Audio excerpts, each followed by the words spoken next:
Bien,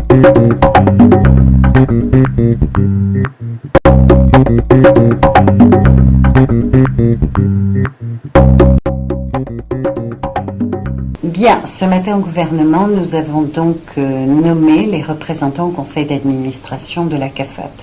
Depuis une semaine, 10 jours, beaucoup de polémiques ont été faites autour du MEDEF et de la CGPME qui se disputaient un petit peu une guerre des chiffres pour savoir qui était le plus représentatif. Or, depuis le 1er juillet, la CAFAT n'a plus de conseil d'administration, ce qui implique qu'aucune décision ne peut être prise à la CAFAT. Et aujourd'hui, commence à y avoir des décisions gravissimes.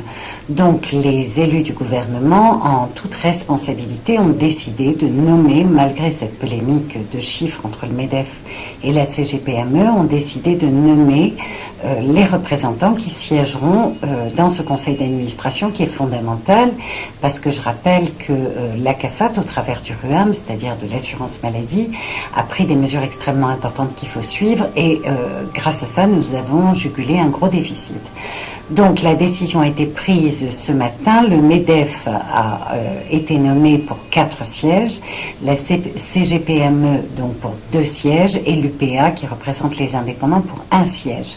Nous avons fait ce choix-là à partir des critères de représentativité du nombre de salariés de chaque organisation patronale.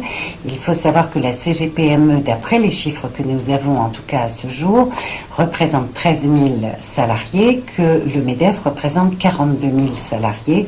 Donc il nous a paru cohérent, puisque le MEDEF paye beaucoup plus de cotisations sociales au titre des employeurs, de leur donner les sièges supplémentaires à la CAFAT. Évidemment, la CGPME contestera probablement ces décisions au travers de cette guerre de chiffres qui continuera, mais en tout cas, rien n'était pire que de laisser la situation s'envenimer et la CAFAT sans conseil d'administration.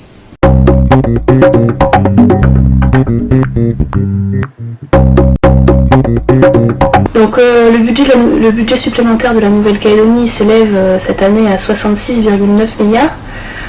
C'est un budget important puisque l'axe principal de ce budget supplémentaire, c'est la lutte contre la vie chère suite au protocole d'accord qui a été signé le 27 mai dernier, avec notamment des moyens importants qui sont attribués à la direction des affaires économiques pour assurer le contrôle des prix.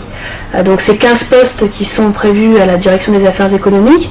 C'est aussi des moyens supplémentaires qui sont mis pour participer au financement du transport des marchandises pour que les marchandises ne supportent pas un surcoût en province nord et en province des îles. Et puis ensuite c'est un accompagnement notamment du secteur du BTP avec des investissements extrêmement importants. C'est plus de 3 milliards qui sont mis sur les investissements routiers. Un autre élément important, c'est la partie sociale de ce budget, puisque 2 milliards sont alloués au financement des différentes mesures sociales qui ont été prises par le passé.